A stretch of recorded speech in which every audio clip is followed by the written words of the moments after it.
Welcome to Arguing Art. I'm Adam Sterner, and this is Micah Luke.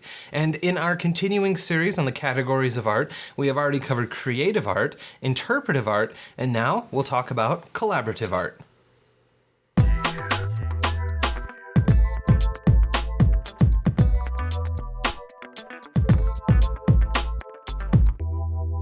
All right, guys, welcome to this episode of Arguing Art on collaborative art. We should probably recap the first two just to make sure everybody's got it covered. Creative art is the creation of a original piece of art by one artist. Interpretive art is taking that original created piece, is another artist taking that original created piece and making their own piece or their interpretation of that first piece. Actor, illustrator. Music DJ, remixing music. Yep, remixing music. Okay, so then collaborative art is when more than one artist makes creative decisions on a single piece. So it could be two painters doing one painting. Actually, I did that last night. It was me and a friend both making creative decisions on one painting. It was a collaborative piece. Okay. Or it could be a band where each of the members is contributing creatively to their final work. Well, and if they're doing a cover, so if they're doing a cover of someone else's song, or I guess you could even say if only one of them wrote it, okay, that's an interpretive piece as well. So you can have a collaborative interpretive piece. Okay, and the same thing would apply to a director. We had mentioned in our interpretive one about the director interpreting a screenplay. You take the screenplay, which is the screenwriter's original creative work.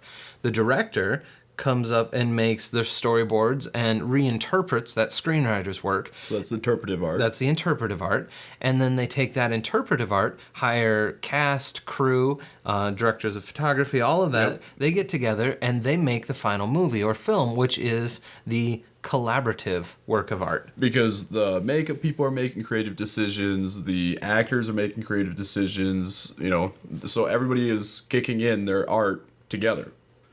Although I suppose if you had a perfectly little dictator of a director, sure, theoretically you could have a number of artists working on one piece that is still just a creative art, because maybe he won't let the actors act however he wants, or however they want to. It's exactly how he wants. Sure. They're not making creative decisions anymore, right? Yeah, so he's using them as human tools, basically. They are all parts of making his own creative work. So we've got creative, interpretive, collaborative, and again, collaborative is multiple people making creative decisions, and it's possible to have multiple people, but still creative art because they're just a bunch of tools. Yeah. Yeah. That's actually, that talking about commission pieces. Sure. That kind of comes into play there. Okay. Because like we're talking about on an earlier one, I don't remember what podcast we were talking on this, but it was how the artist or the person that commissions the piece could be the artist. Okay. So that gets into there where, is that an interpretive art? Because I took what they gave me as an idea and I turned it into something, Okay. I don't know. What do you think? Is that interpretive art, or where would you draw that line between all these different categories of art? Hit us up on our website, arguingart.com. Leave a comment. It's an easy way for us to communicate with you and for you to communicate with other people who are interested in art and art philosophy.